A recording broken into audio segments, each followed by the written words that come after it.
Well, the killing of Haniyeh comes hours after an Israeli strike on Lebanon's capital, Beirut. At least 3 people were killed, a mother and 2 children. Another 74 were injured. The strike partially destroyed a building in the southern suburbs of Haret Hreik. That's a known stronghold for the Iran-backed Hezbollah group. Well, Israel's army has said the attack killed one of Hezbollah's top commanders, Fuad Shukr. Israel says the commander is responsible for Saturday's attack on the Occupied Golan Heights. Hezbollah has denied involvement in that attack and has not confirmed his death. Well, Ali Hashem joins us live now from Beirut. Ali, so you've been covering this since the war in Gaza began, and you're now based in Beirut. What's happening where you are now, Ali, as people wake up to this news about Ismail Haniyeh, the political leader of Hamas, being killed in Iran? What's been the response there? What's going through people's minds? Well, Darren, this was a shocking news, actually, for many people, especially that it came just after a few hours from another Israeli assassination attempt, because till the moment we don't have any Hezbollah confirmation that Fuad Shukr, known also as Mohsen Shukr, was killed in the attack. In general, giving the precedents over the past years, Hezbollah will issue statements immediately after informing the families of whoever is being targeted. But it's been hours now and Hezbollah didn't issue a statement. This could be for several reasons. He could be injured with very critical wounds. He could be maybe not there, or there are some preparations that Hezbollah is doing. So we don't know mainly why Hezbollah hasn't issued a statement yet. This is on one side. With respect to what happened in Tehran, intertwined with what's happening in Beirut, this is a very big picture right now.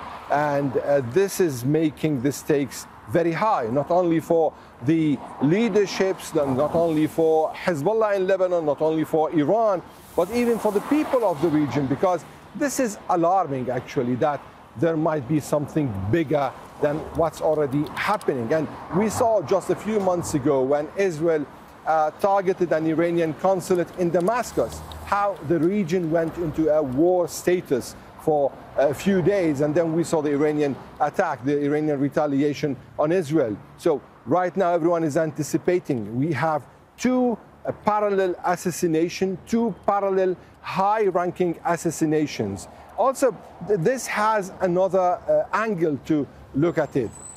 Killing someone like Ismail Haniyeh, the leader of Hamas in Tehran, killing him in Tehran, means a lot for the leaders of what's known as the Axis of Resistance led by Iran. That means that there is no safe haven for them, because even if they're in Tehran, someone is going to target them. This means a lot, not just for Hamas, it means for Hezbollah, it means for the Houthis, for the Iraqis. So this is also raising a lot of questions. And if we go to the bigger picture on how this is going to be reflected on this whole conflict, we are actually in the middle of maybe one of the biggest conflicts in the history of the region.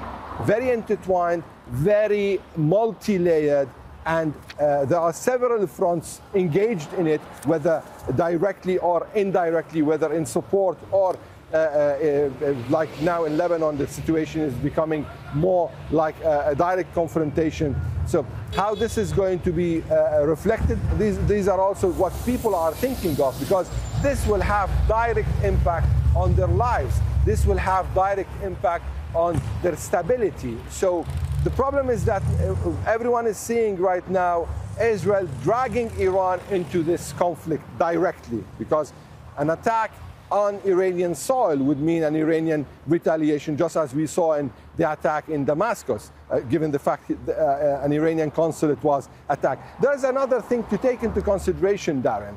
This is the first day for President Masoud Pezeshkian in power. So it's a transitional period also in Iran. There is a defense minister who is inherited from the past cabinet, so there is no new one. The president should be appointing another one. There is no interior minister, it's just the outgoing minister.